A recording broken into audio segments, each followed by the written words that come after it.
I talk is talk, and move is move. When I come in, bitch, I change the rule. Got things to do, I done pay my dues. But where was you? Nigga, where was you? I said take a look around you, nigga, find your way, babe. Find your way, babe. Find your way, babe. I said take a look around you, nigga, find your way, babe. Find your way, babe. Find your way, babe. Hey, you the one that say that. You and me go way back. When this whole thing over, I'ma send my invoice, pay that. You don't wanna say that. You don't want this payback. I keep my composure, this my kingdom, nigga, stay back. We had a couple of moments. You had a choice, nigga, own it. Your real colors, they showing. I'm real, nigga, I'm focused. When I come around, I'm fly with it. Stay moving, do buy with it. New sound, just vibe with it. Same truth, and we die with it. I see it like it's an obstacle. I never sit on the fence. Nothing to me is impossible. Music of means to the end. Most of the shit is illogical. All of y'all niggas depend on what they pretend. Just think what you had. Stop looking at trends. You wearing your eyes like it's topical. Clearly now, the pain is gone, the fame is on, and they play my songs. Yeah, it's real. Yeah, it's real. Yeah, I ain't talk is talk, and move is move. When I come in, bitch, I change the rule. Got things to do, I done pay my dues. But where was you? Nigga, where was you? I said take a look around you, nigga, find your way, babe.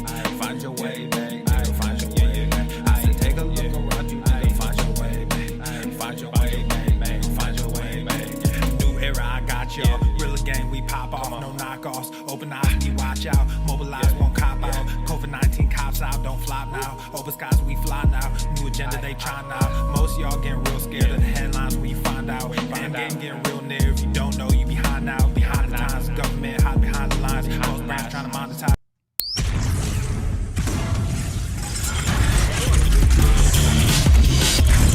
Swolenormous. King Beach in the house. The birds are chirping. That's my The beaches. bacon is sizzling. Welcome What's up, to the beaches? Daily Swole.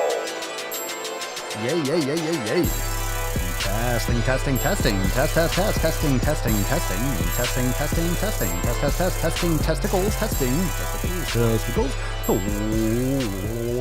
Welcome everyone to episode 1400 and 44 of the Daily Mother Swole, the most muscular swolecast, beercast, broadcast, gamecast, mancast, pimpcast, sleevescast, and slaycast in the realm, because when I flex, you flex, we all flex our biceps. What is going on? Beaches, booshes, busses, husses, and you all hoes. It's your boy, Papa Swoley. Back with another episode, and this episode of the podcast is sponsored by Everest and K2 flexing on you bitches. What's going on, Swole fam? What's up, Swole fam? We are going 7 pillars again today. Yesterday we did the same thing, and I liked the card so much. I did it again, and I kind of got like a little flare here. I went for a little flare, kind of like a little V for Vendetta type thing, and it looks good. It's like a little bit offset, the 7 pillars, so hashtag 7 pillars if you want. If you want a swole card, put it right here. Wait. There. Right there. Look at me. Look at me posing. Look how sexy I look. Look at how sexy I look. Anyway, so we are live right now on the Swolenormous YouTube channel. So if you want to catch the live stream to this podcast, I go live every day on the Daily Swole channel. So that's in the related channels. So you can go and check out the related channels. If you're not subscribed there, go subscribe there. We got like 100,000 people subscribed on this channel. Go subscribe to the Daily Swole. We got about, we're getting there. We're making it known. We're making an impact. YouTube definitely doesn't promote that channel because we talk a lot about sensitive issues. We say the words that hurt people's feelings. Oh, people don't want to take control of their health.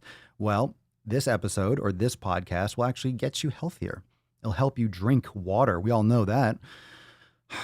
It'll help you make some sick fucking gains. It'll help you grow a beard. If you want a beard, if you've always wanted a beard, ladies, I'll help you grow that beard. You're in the right place. Gentlemen, you know what's up. You know what's up. We've got the nice sunset coming in. A little after 6 o'clock on the East Coast. Florida's looking good over here. The beaches are still closed where we are, but Jacksonville beaches are open. So Florida, you can't even trend Florida man. Now you have to do Florida. What the fuck? Why are we? Does anyone else have any thoughts on that? Does anyone else have any thoughts on that? On the fact that beaches are being reopened? Isn't that a little premature? A little bit early? Leave it to Florida to fucking do some shit. Leave it to Florida. Hey, if you want stupid shit to happen, leave it to us. We'll take care of it for you. Anyway, what'd you train today? What are you doing? What are you doing this week? What are you interested in doing? What are you dealing with today? This is an Ask Papa Swolio Live. I'm just rambling right now. So literally opening up the floor to questions. I'm just going to read some comments. We'll go over a couple things I'm seeing pop up, but this is an Ask Papa Swolio Live session, which means I will answer questions. And I will answer questions based on what I see, but if you don't ask, I won't answer because you got to ask. So put a question mark at the end and I'll go through questions and we'll just start right now. Florida is COVID strong. Well, it's going to be COVID stronger if we're allowing people to mingle that closely. Doesn't look like social distancing to me if we're all swimming in each other's filth in the ocean. But I guess salt water will probably break and destroy the virus anyway. But people were walking. It didn't look like social distancing to me. How hard is it to stay away from people? How hard is it? Just for a little bit. Just for a little bit. Like just for a little bit. Can we wait? It was literally, 2 days after Florida had the peak amount of cases. We just hit that fucking spike. And now it's like, you know what? Open the fucking beaches up. Open it up. Fuck it. Fuck it. Why not? Why not? Let's be the first. Let's be the first. At least it's in Jacksonville. At least it's all the way up north. I'm down by the dick tip. So, it'll get here last. I don't know what that means. Whatever. What's up, Lindsay? Over a year and finally caught a live stream. Excited. Thank you. Welcome. So we'll have some good nuts on chin tomorrow. I got some good sack. You ready for some more sack? I know you are. CG Lifestyle. Let's get to the first question. Drop your question. Make sure you got a question mark. Let's go through some of the stuff. Now that everyone's here, now that everyone's got their alerts, we're ready to go. Let's do it. Papa Swolio, what's your opinion on working out on an empty stomach? I've been told it's a bad idea. It's fine. If you like it, do it. Not a problem. Not a problem. What's my opinion? It's great. It can be great. Some people really have trouble doing it. Most people are fine with it. I don't think you should have a full stomach. If that's the question, I don't think you should have a full stomach. I wouldn't eat and go work out, but if you ate an hour or two before, that's technically an empty stomach. I mean, your stomach will empty. It'll be in your intestines, but that's preference. Leave that up to preference. If you like doing it, do it. If you like eat first, then fucking eat first. When are you having the best workout? Do that. But also, if you start training on empty stomach and you start doing that, you might, it takes some getting used to. So it might be really awkward at first. You might feel a little dizzy or lightheaded, but generally I don't like having food in my stomach. Peter Smith. Hi, Daddy. Well, this is, that's a little awkward. Ugh. I'm your papa, but I ain't your fucking daddy. Peter. Is this Peter Pan? What's your opinion on a vegan diet? I don't recommend it for people, but if you do an elimination diet and it takes you down that road and you really feel like it helps you perform the best, then go for it. So I personally don't endorse it, but I know a lot of people do it and they like it. A lot of people, the problem with a vegan diet, I will say that the problem is when people do it for their religious beliefs and they're not doing it to optimize their health. I don't want to say most people, but certainly a massive percentage, a huge percentage of people that do a vegan diet are doing it for, doing it for a belief system rather than, or for virtue signaling rather than actually, this is the best for my personal health. They're doing it for all these other reasons because they want to show how woke they are. They want to show how forward thinking they are. They want to show how compassionate they are. So there are a lot of people that are doing it against their own best interests. And that I fucking hate. But if you truly believe it, and that's what you want to do, I don't think you have to hate the environment to eat animal products. But it depends on how far you go with that kind of belief system. So I don't care if you do it or if anyone does it. It doesn't affect me personally if you want to do veganism. I just don't think it's optimal for most people. And I think that's why most people don't do it. How swole are you? What you see is what you get. I mean, this doesn't really prove anything. I mean, how swole am I? I'm swole enough for myself. I feel good. Was I ever overweight? I will say yes, but it's because I was bulking too much. Like I ate way too much. I look at some pictures where I thought I was like, getting big and eating too much. I was definitely bloated, but it was on my own doing, which is what most overweight and obesity is. It's most of people's their own doing. They ate too much. and you don't realize until you see pictures. So I was bulking, I was eating a lot, but I was definitely eating a lot more processed foods to bulk, to get big. So right when I cut that shit out, all of a sudden, boom, I just got lean and the shape came out. The muscle that I built had come out. So growing up, I wasn't overweight or obese, but when I was like bulking up, I definitely got softer because I was eating a ton of calories trying to put on size. I was just eating too much. There were definitely periods where it was more dirty bulking looking back on it, but I didn't know any better. This is like early internet too. This is early 2000s when, bodybuilding stuff was very out there, but it was really early. It was before a lot of social media networks. It was the MySpace era. And before MySpace is when I was in there. I was bulking back when we were using Instant Messenger. So, you'd come back to your computer and you'd come off idle. You'd have your conversations. You go to the gym, leave an away message. Come on, we know that, right? Right? Remember that? Remember? Dating myself a little bit. That's all right. Jill, how long has Florida been batshit insane? Ooh, been a minute.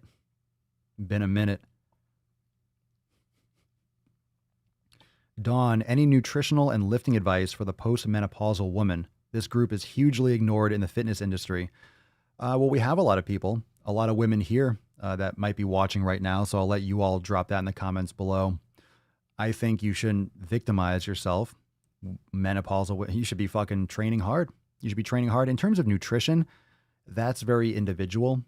I will say that I've heard from people in the group have had a ton of success with going with a higher fat diet. I don't want to necessarily say keto, and this is not a recommendation. This is just what I've seen from members in the private group, because we do have members, we do have women that are in their 50s and 60s.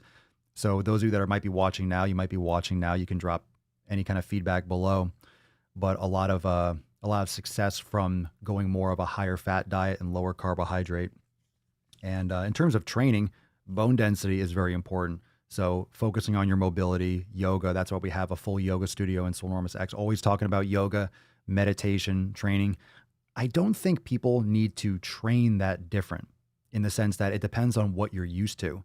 So when you're in your 50s and 60s, for example, 40s, 50s, 60s, 70s, if you've been training hard your whole life, it's like nothing has to change. It's not like, hey, I'm officially 60 today. Now I have to change how I train. I have to change how I lift. I have to do these exercises because compound exercises are no longer good. So I think you should still cover your 7 pillars. I think you should still be focusing on recovery.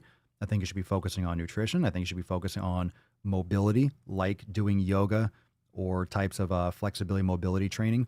And I don't think anything really has to change too much. The nutrition is going to be where, if you do an elimination diet, it's going to help you dramatically. And like I said, that's very individualized. So I think one of the problems with the fitness industry and what most fitness jabronis will do is they'll try to categorize people in different age ranges as if the human is just so fucking different. And they try to capitalize on that. Like, oh, here's my business is based on postmenopausal women. That's a great blog article. That's great for Google SEO. That's great for a business. That's a great niche audience.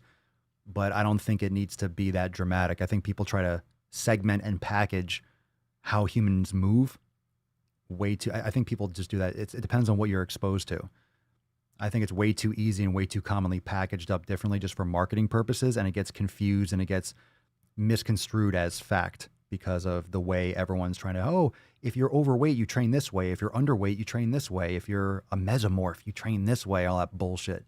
It's like humans move. You got to move how a human should move. The nutrition will be individualized. And if you're exposed to a certain type of training your whole life, it's not like when you hit a certain age, all of a sudden you have to change how you train. Kaylee, would you recommend dancing as a good form of exercise? It's activity. It's definitely challenging. It's definitely skillful. It's definitely cardiovascular. That's very relative to what your goal is. I can't answer that question for you. So it's definitely exercise. Like if I was dancing or I was training for Dancing with the Stars, I'm sure I'd be sore as fuck. I'm sure I'd be exhausted because you're focusing on different moves, moving muscles in different ways for sure. But what are you trying to accomplish is the better question. Are you trying to achieve something, or are you just trying to move? Because any kind of movement is good. You could walk and get great. That's great exercise, walking. People just so commonly just write off walking. We forget we have legs, and just walking is exercise. Walking is exercise. Walking is cardiovascular. Walking is what we're supposed to do. Walking is just fundamental human. So it depends on if you have goals. Are you doing dancing as part of a program? What I do recommend is if you're dancing, you're also lifting weights. You're also practicing yoga or some type of flexibility type training and mobility training. You're also eating properly. You're also hydrating and sleeping. You're doing all the other things too. So just because you're a human being and you watch my content and it's Swolenormous and it's building muscle and it's losing weight and it's meditation, it's all these things, it doesn't mean you have to do all of this with a goal of getting big and ripped or getting shredded or something like that, or weight loss. So you can still meditate, lift weights, do all that stuff, not care so much about how your physical muscular shape is, be totally healthy and be exercising with dancing because you just love to fucking dance. So it's totally fine, especially if you love dancing. I'm not gonna be like, well, you're not gonna get as muscular if you dance. No shit. But if you love dancing and it's a passion of yours, it's your life. Dance. Just don't go dancing because like, oh, if I dance a lot, it's gonna help me lose weight because it's great cardio. It's like, there are better ways to train or to use your time if weight loss is the goal, is my point. Let's see. And I might skip some of these questions because I'll get wrapped up too much, but I want to try to get current. So if I miss your question, just you can ask again. Tyrell Brandal. Well, interesting name.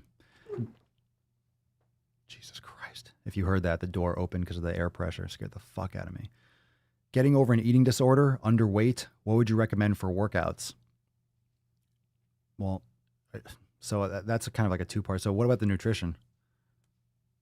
What would I recommend for workouts? Like, you're good? I would recommend the same kind of workouts as most people. I would start slow.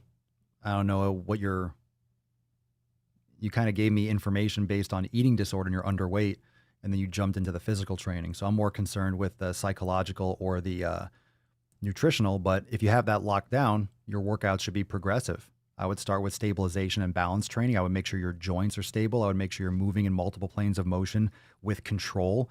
So doing yoga, practicing those types of things, practicing stabilization and balance exercises, a progressive strength training program would be excellent. That would be the best place to start. You want to make sure your joints are secure and strong and you're getting enough nutrition. And then you gradually build the strength and the resistance, and it'll improve your bone density and things like that and muscle size. But you have to start it from the bottom. And now we're her. You got to start slow, progress. April, first day of 90-day dash and elimination diet, and no caffeine has given me a major headache. Any suggestions to help with that?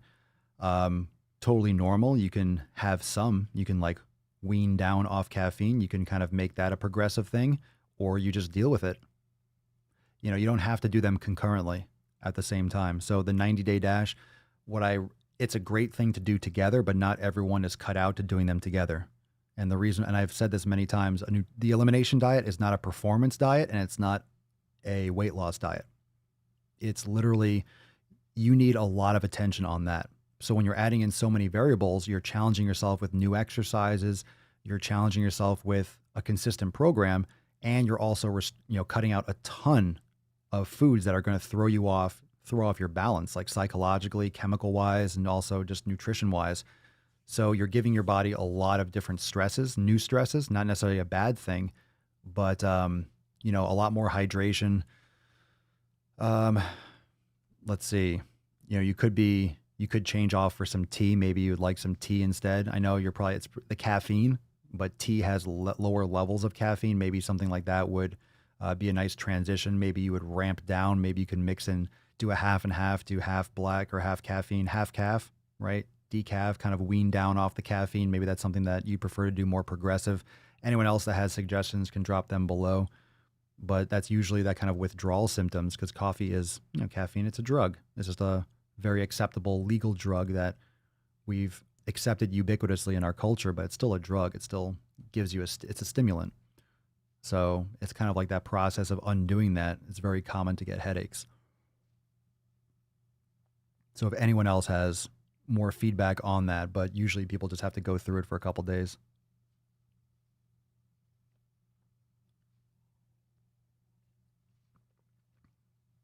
I'm going to scroll through.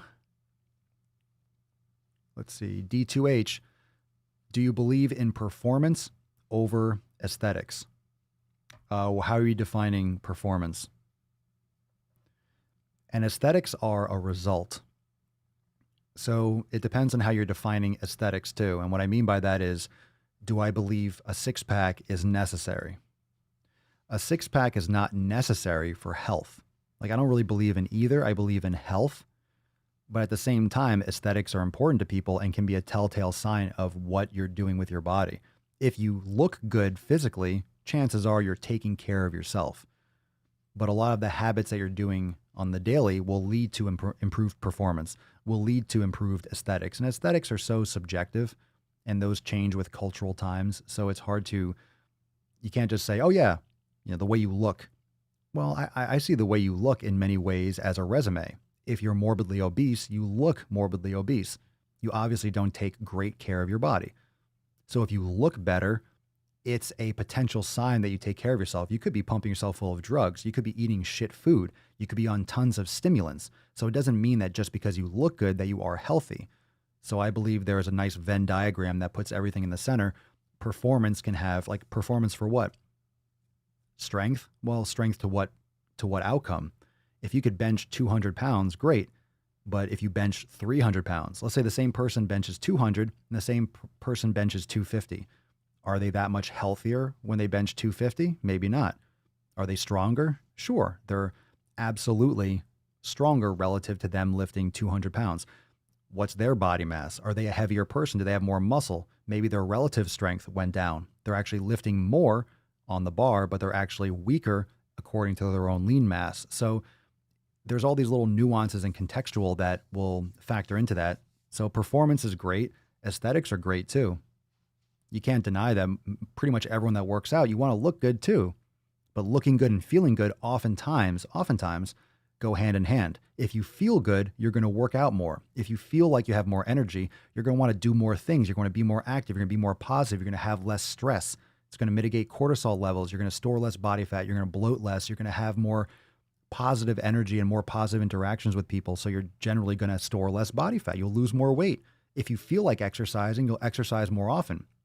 If you exercise more often, right? If you have better mental health and you're taking care of your body, eating good food, you're less likely to overeat. You're going to lose weight. So a lot of these things with weight loss and weight gain and the way you look, they're side effects for taking care of your health. They're side effects for pursuing 7 pillars.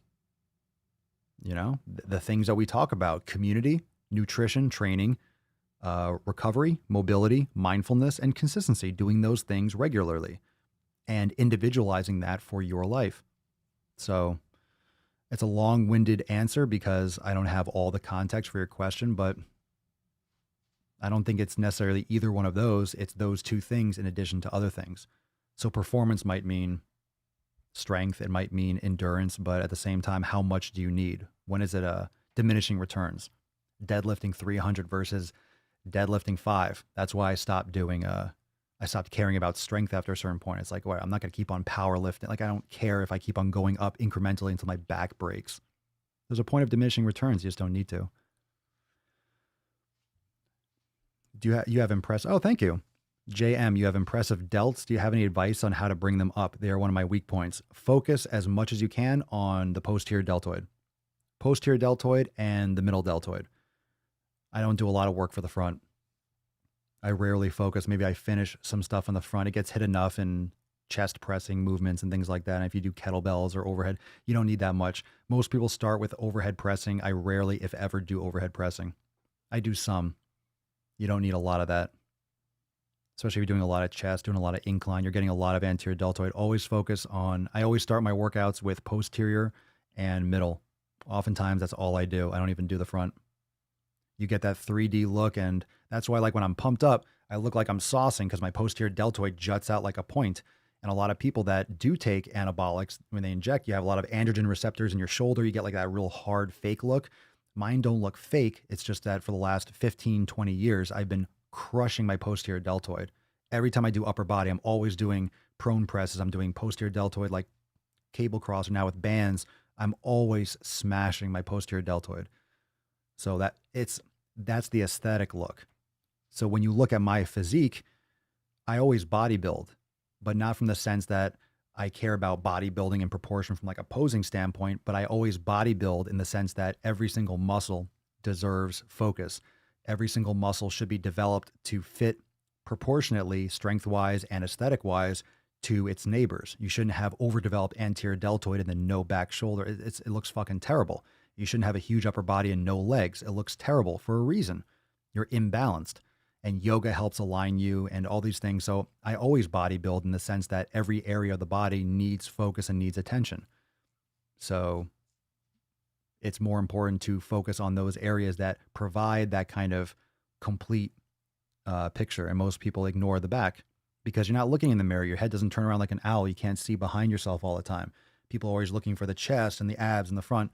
You have a big back and big like posterior deltoid, and you have like a big, you're thick in the back and you have like that nice capped shoulder. You're going to look fucking huge. It's people try to do biceps all the time. The triceps make your arms look big. If you have biceps and no triceps, your arm looks flat. So it's very, very easy to develop a better looking physique. Most people just don't understand what they should be looking at in order to train to look better, to look a certain way. Now I'm scrolling through. Let's see here. Trying to find some more. Maishen Haynes. Let's see. Does stretching build muscle? Not that I'm aware of. Stretching just lengthens the tissue, lengthens the connective tissue, lengthens the system. I mean, yoga is amazing. Yin yoga is amazing. Massage is amazing. I wouldn't say it develops muscle or builds muscle, but it can help. In my experience, it can help muscle repair. It can help circulate blood and help bring nutrients back. So you're growing muscle. You're technically building muscle when you're not training. You're building muscle in the repair process. So if you're doing active recovery, which is why it's pillar number 4, recovery, if you're focusing on recovery, then what are you doing? You're focusing on giving your body the necessary tools and the time to rebuild tissue. When you're in the gym, when you're training, you're breaking it down. You're using energy. Then when you're eating, you're sleeping, you're hydrating, you're practicing yoga, you're foam rolling, all that stuff is helping your body rebuild the tissue. Good question. And remember, this is from my education. These answers are based on my education, based on my experience, based on, so you guys can, it's also opinion, experience, and then education. So I don't necessarily look at, I haven't seen the latest research study that came out last fucking month. So if you guys ask really technical questions, not that one, but other things, it's all about what are you, and here's like a general answer to maybe, it might answer a question that some of you maybe don't have yet, but think about it. Most of the answers to any of your questions are the simplest one. And it's usually the answer, the question that you're asking, the answer I might give is to a question you didn't ask. And it seems more basic. But the more basic you go, the more results you get, which is why we always go back to the 7 pillars, because the basics will lead to the answer. Focusing on the best foods for your body answers a lot of questions. What are you fueling your body with? Mobility, practicing yoga will solve a lot of issues. If you're practicing yoga regularly, you're activating a lot of muscles. You're moving in multiple planes of motion. You're getting a lot of endurance in there. You're getting, you're changing your position of going like your head above your heart and under, getting a lot of cardio, getting a lot of circulation. You're undoing and you're twisting and you're mobilizing a lot of tissues and things like that. So a lot of issues that people might be having, you won't even have those issues. We're worrying about the symptoms and we're not focusing on the fundamental problem that caused it. So when you focus on the fundamentals and the 7 pillars, a lot of times the questions that you're asking, the problem that you're asking the question about doesn't even exist because you actually took care of it ahead of time. You don't have to worry about that lower belly fat because you're focused on recovery and sleeping, and because and meditation, and because you're minimizing your cortisol levels and you're reducing your stress because you're sleeping, because you're meditating, because you're eating healthy, and because you're exercising. You don't have to worry about the little bit of fat on your stomach because you reduced your stress, you reduced cortisol levels, you stopped eating inflammatory foods, and then it goes away. So you're asking a question about, how come I have this? How do I see my lower abs more? You're asking a question about the symptom. So let's get to what your habits are fundamentally, and then you won't even have to worry about that. So that's a lot of what I do with the answers. That's what I see. People are worried about the effect. Well, if you change your habits at the beginning, fundamentally, that won't even be a problem. So don't even worry about that. Focus on the other shit. And it seems so simple and it seems so straightforward and it seems so basic that people can't even comprehend it and they ignore it. Oh, get more sleep. Oh no, well, it's gotta be more complicated. Really? It's gotta be more complicated than get more sleep. You get 4 hours a night. How is that not a big deal? When your body's never recovering, when you're stressed to the fucking gills all the time, when you're not meditating. So the antithesis of the 7 pillars, just for people that don't know, the opposite of the 7 pillars is really the average of what humans do, especially in the United States. People surround themselves with a shitty community. You have shitty people in your inner circle. You surround yourself with garbage people. You surround yourself with garbage news. You always eye-fucking yourself with dumb shit, watching Tiger King on Netflix. So the community sucks. Environment sucks. Number 2, nutrition. People are eating garbage food. Nutrition sucks.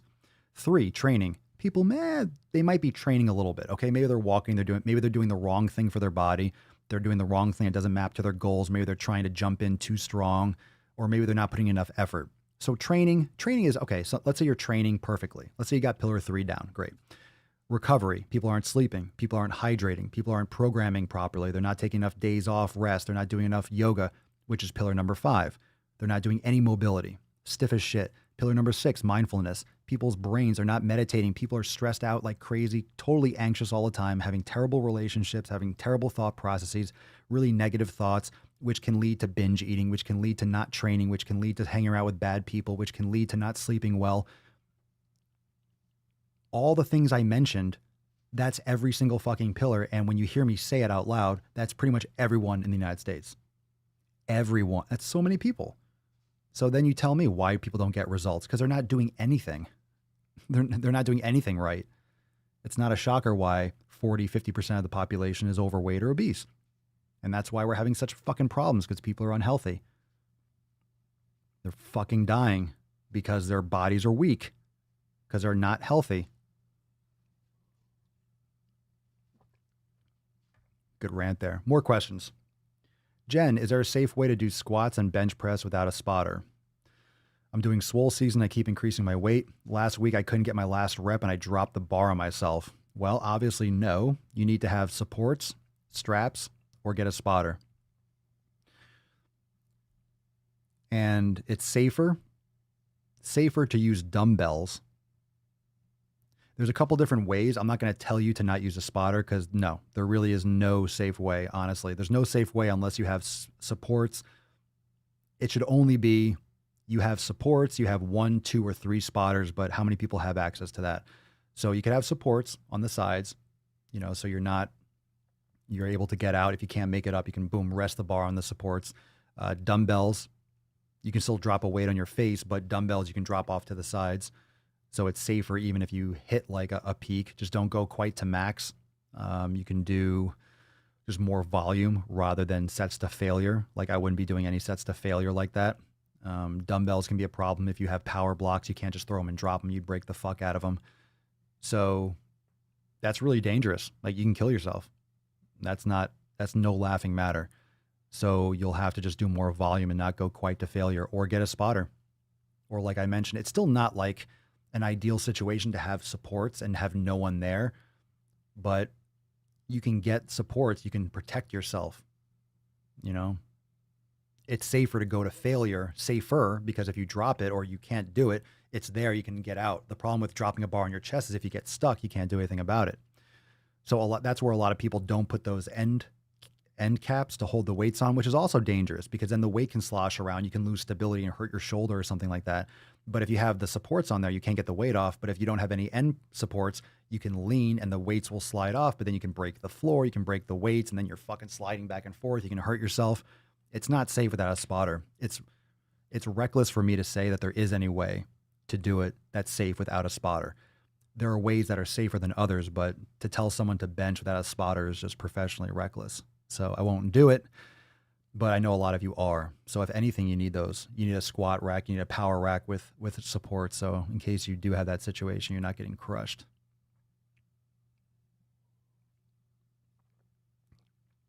Catherine, besides yoga, Pilates, I never talk about Pilates, but besides yoga, what are some good exercises for those of us with fucked up backs? Glute activation. Glute activation, dead hangs are beneficial. I mean, but you're saying besides yoga. I mean, you fucking do glute activation, lifting weights, and practice yoga. It's going to fix your fucking back more often than not. Depends on what your back is fucked up with. That's very vague.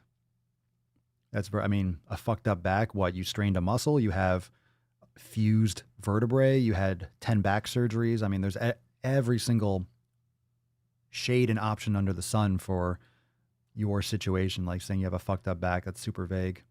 But glute activation is very beneficial because it helps create a better base of support for your back. So if you have an anterior pelvic tilt, you can have a lot more pressure in your lower back, and that might cause pain or discomfort.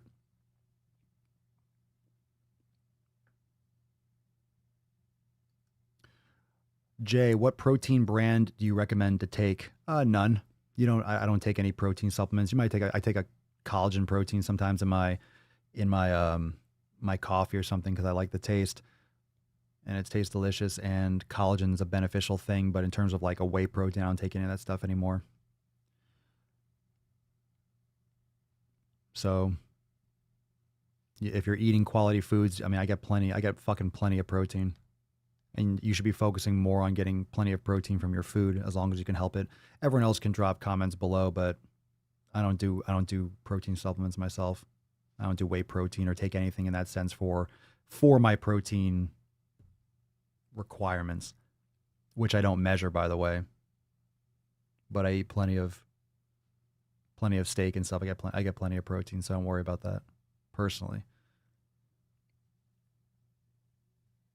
Let's see. Charlie, I've been trying to bulk during quarantine. Ooh, you are the fringe. You are on the, you're a warrior. Do I think that the occasional processed food is okay? Do I think it's okay? What do you mean by that?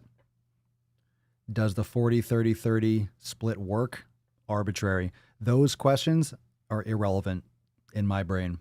Like the 40-30-30, none of that matters to me if you don't know what foods work best for your body. If you haven't done an elimination diet, here on the podcast, I'm not going to say, yeah, it works great. I hate that shit. You have so many personal trainers and coaches online and people that do fucking YouTube content that'll talk about detailed shit about people's diets. You don't fucking know what people need. They don't know. It's not all about the macros, about the actual content. It's the type of fuel you're consuming. So you can make that 40-30-30 look so different based on whatever different foods you eat. Some might give people horrible bloating and migraines and joint pain, and then other foods that fit the same macros can make people feel amazing. So I think that's after the fact. That's a lifestyle choice that should be based on information gathered from an elimination diet. I don't know what you mean by processed food. Like, how are you defining processed food? Because, whether you want to believe in cheat meals and stuff like that, I believe in fuel for my body. And if it doesn't fall in the line of, in that category, it's not that I'll never eat a cookie or a chip or something. I just have not I just don't, 99.9% of the time, there's just no point in doing so. If I'm hungry, I'm going to eat food, and then I'm going to be full, and then I don't need food anymore. And that's how it works. So, we can talk more about it if you want to follow up with that too. Let's see. Questions. Let me scroll through. Courtney, do I eat cheese? Personally, I don't. I've found that a lot of cheese, a lot of dairy gives me acne. So Mama Swolio has liked cheese or grapes and stuff like that. And like months ago, I mentioned this a few times, but months ago, like she would have it and she'd be eating or watching something in the kitchen. I'd walk through and I grab a piece or two, but I noticed I was getting like some acne on my face. And I thought to myself, the only thing, because I eat so consistently with what I normally eat, the only thing that's different is the cheese. So I stopped eating. This is one particular kind, but it was grass-fed, and it was a grass-fed cheese or whatever it was. I don't remember the kind. I think it was Kerrygold or something. Kerrygold makes cheese. So anyway, I stopped eating it and it went away. I don't miss it. It's not something that I require. It's certainly not something that that has ever, wow, I benefit so much from eating cheese. It's really like one of those things that people kind of get addicted to, or they get used to, or they grow up with, and then it's like this physiological attachment to it, but it doesn't really provide you with like a benefit for your body necessarily. More often than not, people find dairy to be a trigger rather than a benefit. So it depends. It depends. Some people really feel a benefit when it comes to cutting it out. Baby girl, come here. No, she doesn't want to be in here with me. Why don't you ever have a shirt? Because I don't feel like it. It's a good question. Because I don't feel like wearing one. Let me scroll through. Anna, how to stop binge. I have a full day of healthy and balanced meals, and at the end of the day, I just feel the urge to eat a lot. Any advice? Maybe they're not as healthy and balanced for your body as you think. You might be just thirsty. You might be chronically exhausted. There are a lot of different reasons. I would practice meditation. I would start looking at what you're actually eating. I would try an elimination diet and see if you have any food sensitivities, and maybe you find other foods that are more nutritionally viable for you. I just don't know much about you. You know, I'm not a psychologist, so I'm not gonna diagnose you. That's a very specific, individualized issue with your own personal triggers. But practicing meditation and mindfulness is like you're being your own shrink. You can actually be much more aware of what's going on in your own head, and it might lead you towards some certain triggers that you didn't recognize to begin with. But a lot of people in the Swole fam have conquered their binge eating and figured out a lot of things. And you could drop in the comments below if you found benefits from meditation, or if you have any personal help with that. Another thing with binge eating, you don't want to encourage yourself to doing this, but one of the best ways to mitigate overeating is just to limit how much you're eating during the day in terms of how often. Not how much, but how often. Because if you're eating, let's say you're doing intermittent fasting, or you're giving yourself a time restricted eating window where, let's say you eat from 4 to 8 p.m. and you just you eat healthy food, but then you have like a feast, and you kind of eat all your calories, you eat your food within that 4 to 6 hour window. You kind of balance, you have that balance between enjoying yourself and eating without worrying about counting, because with whole quality foods, are you really going to eat 3,000 or 4,000 calories? Like, you're going to really feel disgustingly full and bloated if you're able to, because you can't eat quality foods really, really fast unless you're trying to speed eat. You're getting more bulk because there's more fiber and there's more density of nutrients. So you're less likely to overeat. So that can be a nice little trade-off. Rather than worry about eating and snacking all day, you can actually orchestrate your day so you have you're restricting how much time you're spending during the day to eat. So you're less likely to overeat.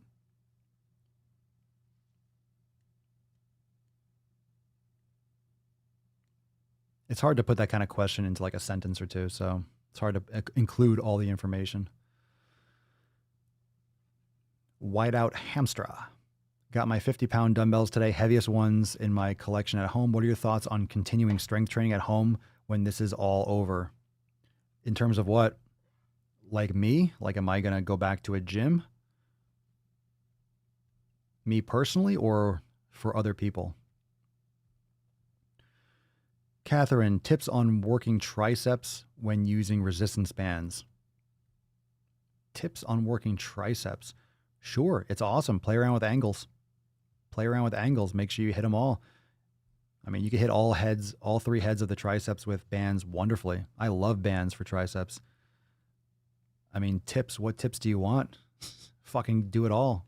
High anchor points, low anchor points, single arm kickbacks are great. Push downs. You could do leaning extensions. You can do overhead extensions. They're fantastic. Do single arm, 2 arm. I mean, what tips could I give rather than just doing all of them? I love bands for triceps.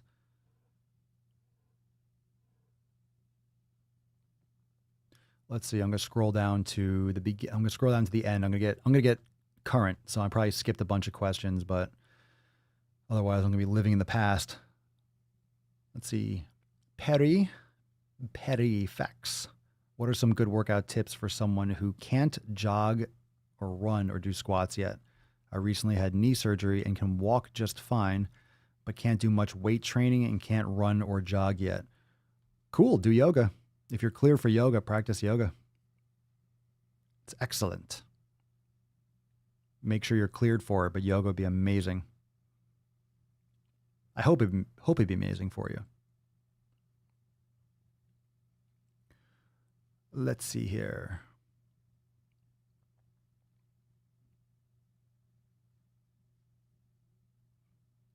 Is Mama Swole your girlfriend? Yes, she is. And she's wonderful.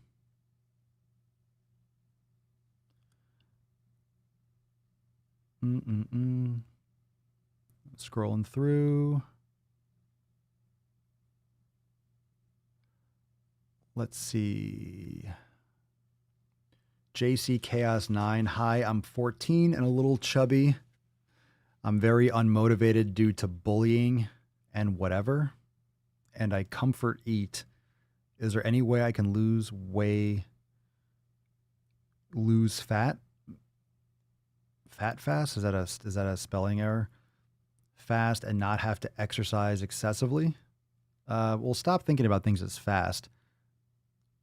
Don't comfort eat. I mean, here's the thing. You know, obviously you're young and you're dealing with a lot of psychological trauma or issues. How many challenges or, how many roadblocks are you putting in your own way? But you're comfort eating, and then you're asking about any way I can lose fat fast and not have to exercise excessively. Yeah, stop fucking eating food. And I'm not belittling, certainly not bullying you, but you're answering your own question. You're eating too much. That's how you're going to lose the extra weight, by not eating that much, by not eating the food that you're eating due to this. Like, you're just making an excuse for it. The black and white is that it's an excuse. You're just looking for a different way out so you don't have to stop comfort eating. Start exercising. You don't have to exercise excessively. You just need to exercise.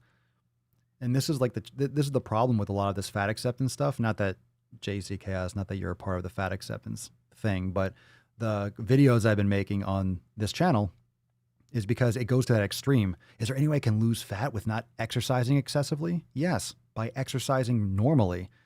Why does everyone think that by losing weight, you have to be excessive with your exercise? Excessive? No, you just have to fucking build a good habit of exercising regularly. There's all this drama about, oh, I don't want to do it excessively. Well, good. You don't fucking have to. You just need to do it, period. So there's your answer. It's super basic. It's not fancy, but you have to stop comfort eating. Now, the manner in which that happens, meditation, yoga, surrounding yourself with better people, checking out the podcast, being inspired by people online is great. The bullying, I can't stop, but how you deal with the bullying is what needs to adjust. Coping with it like that, if you have anyone you can talk to, if you have a counselor, if you have family or friends that you haven't opened up to about that, that's important. But it's important to be around, a positive community that will show you with proof and action that eating is not helping your situation. That's not the way to damaging your body is not the way to handle or to cope with that situation.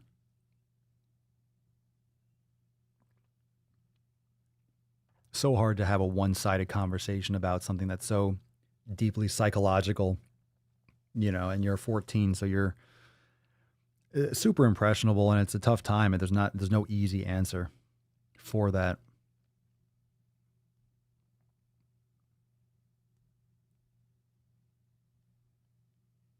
I hope what I said gives you some kind of I hope that was like a positive. I mean, I meant it as a positive. I meant it as something that would give you something to act on, but it's hard to give you answers based on a lot of, limited facts and stuff.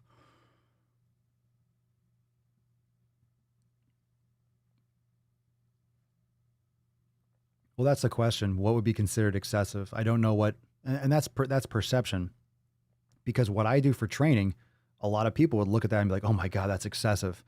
Well, it's not excessive for me. What I do for training is normal for me. It's actually less than what I normally would do at the gym. So the way I train is not excessive for me. For someone who never exercises, that would put someone in the hospital. They'd be so sore, they either be injured or not able to move. But because I've been training for 20 years, what I do is normal for me. What's normal for me would wipe someone the fuck out. And there are elite athletes that what they would do would fucking destroy me. There's always someone that's stronger or faster or better than you. So it's all relative to what your experience is. Olivia, Papa, I need to gain. Here's the Swole card for today. Hashtag 7 pillars if you want to enter to win. And if you want to learn more about Swolenormous X, like I mentioned before in many videos, we have a full yoga studio, full meditation center with brain gains. We have full programs you could do at home, 90-day dash, scorched earth, swole season, bands, dumbbells, kettlebells releasing this week. So a lot of exciting stuff. So you don't need a gym. You don't need a yoga studio. All you need is Swolenormous X and the Swole fam. Go check it out, swolenormousx.com. So if you're interested and you're confused about what I'm mentioning, if I mention brain gains or I mention Swolenormous X, I'll just go to the website. It'll explain everything and you can learn more there. So Olivia, Papa, I need to gain weight apparently. Well, apparently for what? I love these questions. Apparently I need to gain weight. Says who? What's your situation? How can I build muscle without gaining fat? Well, you're going to gain some fat. When you gain weight, you'll gain some fat. You're not going to get fat though. Is there a way? Not really. To mitigate all fat gain? Not really. You're going to gain some, but you're not going to look fat, which is what you're paranoid about, apparently. I've worked a lot to get where I am, and I don't want to go back. I've lost 50 pounds. Yeah, this is the problem when people lose weight, is that they get so paranoid about the scale. You're so deep with the scale, Olivia. You can tell. You've lost 50 pounds. You're probably weighing yourself obsessively, and you can clarify if I'm wrong. But if you're worried about the scale and what it looks like and the number and seeing that number go down, if you're gaining weight, it's going to go back up. So it's in your head. And the way people have associated weight loss with success over such a long time, many, many people and most people in the United States need to lose weight. End of story. So you have all these anti-diet dietitians and people that float so much goddamn fucking nonsense online. You don't have to lose weight to be healthy. Well, that's true if you don't have to lose weight. But most people are overweight, which means, yes, they have to fucking lose weight. They have to lose fat, and fat is weight. They have to lose weight. If you have to lose weight, it's not a bad thing to say. You need to fucking lose weight. That's just what you need to do. Some people need to gain weight. Some people look anorexic or are recovering from anorexia. They need to gain weight. But most people need to lose weight to get healthier. But gaining weight or the scale doesn't always tell you your composition, right? It's going to look different when you're gaining lean mass. So don't worry about it. You just eat a little bit of a caloric excess or eat in a maintenance and slowly increase it. And you're lifting weight, you're training, your body's breaking down lean tissue. You'll rebuild lean tissue. You're not going to get fat. That's a paranoia. It's unjustified. It's an irrational fear, but it's very understandable because you've been, I would say your identity, you've attributed your success to whether or not that number on the scale is lower from week to week. So you've attached your success to that number going down. And now it's going to be very hard to undo that and look at a number going up as a positive, which means you got to throw the fucking scale out. You got to train and not weigh yourself. That's what I would say. You can observe maybe once a month, but you need to have a slight caloric surplus. Don't go pounding tons of carbohydrates to make up for it. Maybe a little more protein, maybe a little more fat. And it depends. It depends on your own personal nutrition. Again, elimination diet, all that stuff. And then you train hard and you lift and you give your body the reason and the environment in which to build lean tissue, and you do your best. You're not going to go back. If you're eating healthy and you're training hard, you're lifting weights, you're not going to just fucking get fat. That's not how it works. No one eats wonderfully, trains really hard, and just gets fat and fucking disgusting and obese. It just does not happen. It's not I don't want to say it's not possible, but it just doesn't make any fucking sense. Doesn't make any sense. It's just irrational. VXOXO, do you think water flavors like Crystal Light are bad for you? Fuck yes. Fuck yes, don't eat that shit. Don't drink that fucking shit. Water. I fucking think so. And do I have a research study to back that up right now? No. But if it's a powder that makes it taste like fucking pink lemonade rainbow jizz, don't fuck your face with it. Don't. Why? Why? You're triggering your brain to be like, oh, sugar's sweet. And you're just pumping in some fucking artificial crap. Why? Eat a piece of fruit, squeeze some lemon in some water if you want flavor. Just do it.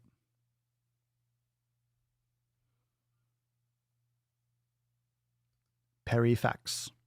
Do you find your skin gets excessively oily after workouts? It can.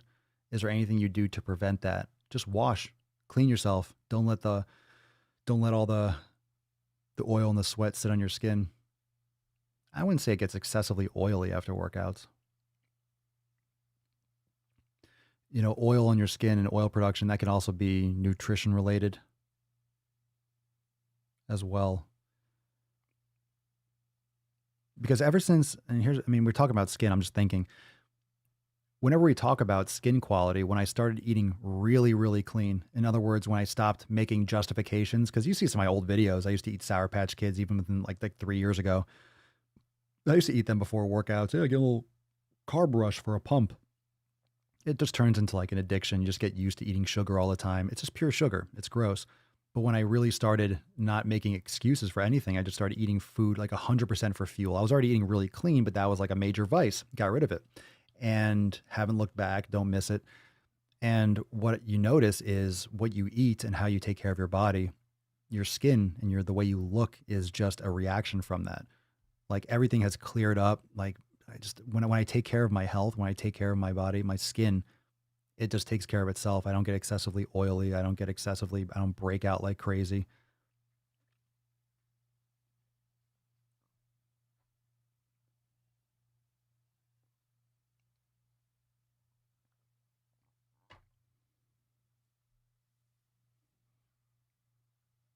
Let's see here. Arisa Zitaiga. How can I stop craving for sugary things even if I find them disgusting but need them to not feel depressed? I love working out, so I want to eat healthy as well. Holy thoughts. You just got like 10 thoughts in one sentence. Well, you don't need them to not feel depressed. That's 100% true. You do not need them. If they're disgusting, you're just, I don't know what's going on with that. But you definitely don't need them to not feel depressed. You're probably chronically exhausted, dehydrated. These are options. These are reasons why you might crave sugar. So if you get to sleep earlier, you start practicing meditation, you're drinking plenty of water, you're getting on a good sleep schedule. A lot of those late night sugar cravings, one, you're not up super late. Two, you're actually getting sleep, so your body doesn't feel like it has low energy and needs a sugar boost. So it could be hydration, it could be your sleep patterns. Most people are sleep deprived, which will trigger cravings for glucose. But you definitely don't need it to not feel depressed. Meditation will definitely help. Andrew, what do you think of antipsychotics that cause weight gain? For what? What do you mean? What do I think of them? I mean, I'm sure some people, it's medication. A lot of medications have unfortunate side effects. Look, are you asking me if it's part of the problem? It fucking sure certainly is. There are many, many people that are on medication that shouldn't be. And a lot of these medications can have side effects, which just adds to the problem. But I don't know what you mean, like what my thoughts are. I can go so many different directions.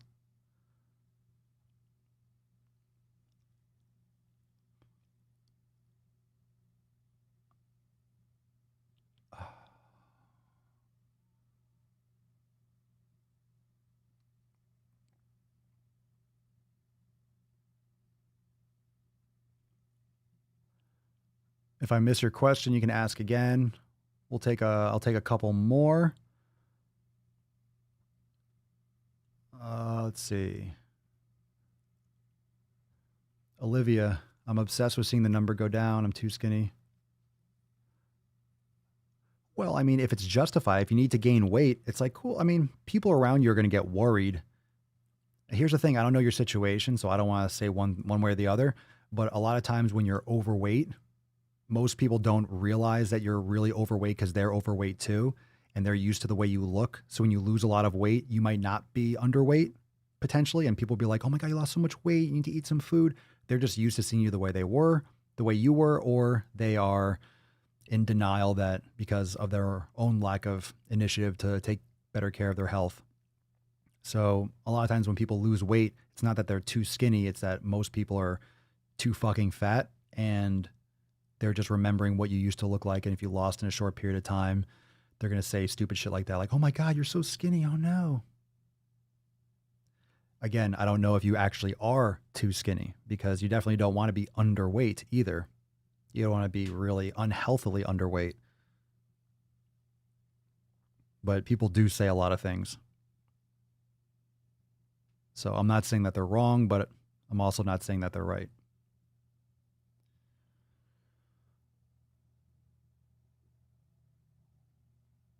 Papa, do you hate how people still tell beginners to dirty bulk? I mean, people tell people a lot of things. I don't think you should dirty bulk. I regret doing it. I regret eating some of the things I've done in the past, for sure.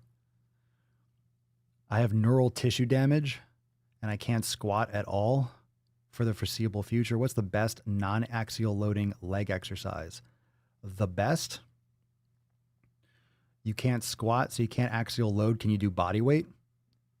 Do you mean you just can't add weight, or can you move? Can you do any lunges or something like that? You just can't do any kind of just isolation. Do stuff with bands. You could do band exercise. You could do maybe hip bridges. I don't know what you can or can't do. That's medical. So you have to refer to your physician or your physical therapist, FYI, just to clarify. So if you're cleared for exercise, whatever you are cleared for, I don't know if a hip bridge would bother your back or anything, so I'm not going to tell you to do something. And the best is relative. When you say what's the best, I wouldn't say there is a best of anything. It depends on your situation. So the best for me might not be the best for you because of your situation. What do I think of eating 1,000 calories? 10? Did you miss a zero? What do you think of eating 10,000 calories of veggies? I think that's a lot of veggies. I think you're going to feel like fucking bloated shit. What do I think of it? Is it possible to eat 10,000 calories of veggies? I guess if you're eating a lot of starch and a lot of potatoes, you eat a bowl of broccoli, you get like 100 calories. Depends on what kind of veggies or fruit or only veggies. You're going to need to get a lot of those in to get that many calories. A lot of fucking rice. But that's not a vegetable though. How the fuck are you going to get in 10,000 calories of vegetables? Or do you think, or is that 1,000? I don't care. I really don't care. I don't think much. All animals drink water when they're thirsty, but why do we drink pop and juice when we're thirsty? Because we're addicted. When you concentrate sugar, evolutionary, you just want it. Hey, Pop, I have a problem with drinking a lot of Coke. Do you know how I can tell my brain slowly not to like that? You don't have to tell your brain slowly. It's fucking trash. You're drinking liquid fucking sugar. So stop drinking it. Slow it down. Cut it out. Drink more water. It's not easy. It's an addiction. Just like cigarettes or anything else. Not that it goes on the same pathways, but it's a dopamine response.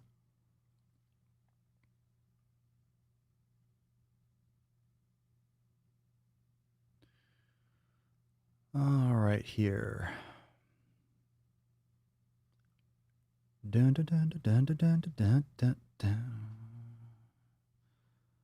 Scrolling. I'm missing some questions here. Hold on a second. Oh, missed one.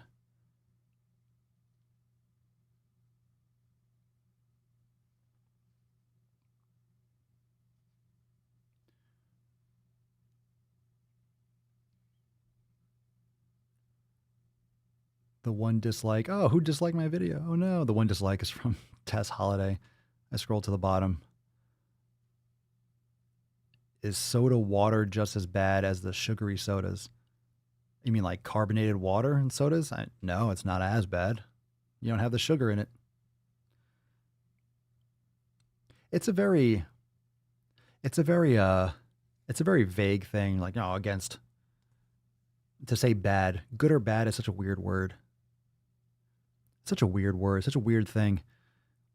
To say something is just bad, it's very vague, naughty, bad. There's always a context. There's always a context. Let's say someone's about to pass out, right? They're about to pass out, you're really low sugar. You need an orange, you need something with sugar that's going to absorb quickly. You know, there's always a situation where you can use like this kind of like junk food or a Coke to like bring someone's sugar back and it helps them from passing out. And, you know, there's always a situation where things can be beneficial, but it's like a tool. You know, people eat this stuff for entertainment. People are just fucking their face with garbage food all the time like it's normal. It's not normal. It's not normal to eat these things. Our bodies are evolutionary predisposed to looking for sugar in the environment. We're looking for fruit. In the summer, we're walking around hunting, gathering, and it's 90 degrees and you find a mango tree. You're going to fucking eat mangoes. And they're tree ripened. It's delicious. It's one of the best things you can fucking eat. It's amazing. You're in nature eating mangoes. How is that not natural? It's delicious for a reason. You're using a lot of calories. It's hot as fuck. You get tons of moisture and water. We have water when we turn on the faucet. In nature, you have to go look for water. Do you live near a river? Let's say you live in Florida. But you're just a native and there's no technology. You're not drinking the ocean. You're trying to find a lake. You don't go to the swamp. You're going to fucking die. You have to find fresh water. Where do you find fresh water? In coconuts. Where do you find? In fruit. That's where you're getting nutrients. That's where you're getting water. You're getting it from your fucking fruit. So it's adaptation. Not to mention when you're eating fruit, you're getting the sugar, you're getting the water, you're also getting the fiber and all the nutrients and things like that. You're not just drinking liquid sugar. And when it comes to Coke and stuff, it's just complete shit. It's dog shit. It's complete artificial fucking shit. So.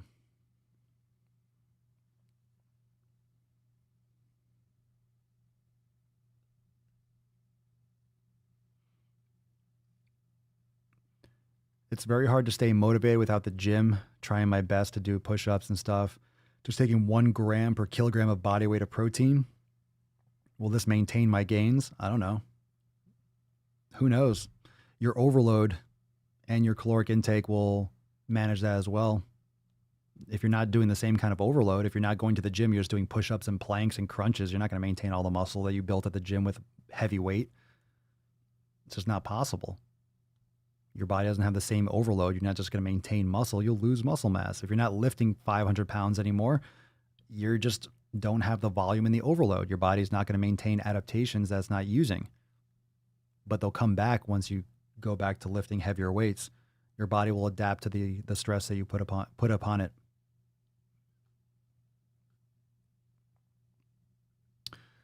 All right, we got the sun going down. I got some videos to shoot. And I got workouts to do, got stuff to do. We got a big accountability meeting tomorrow. So let's give away the Swole card and we'll wrap up this Q&A because got a lot of great questions. It was awesome, but we'll do it again next week. So drop some gorillas and biceps down below if you like the Q&A here on the Swolenormous channel, and we'll do it again real soon. But if you want to ask questions and you want to join for all the other podcasts, just sign up, but subscribe to the Daily Swole channel. The Daily Swole channel.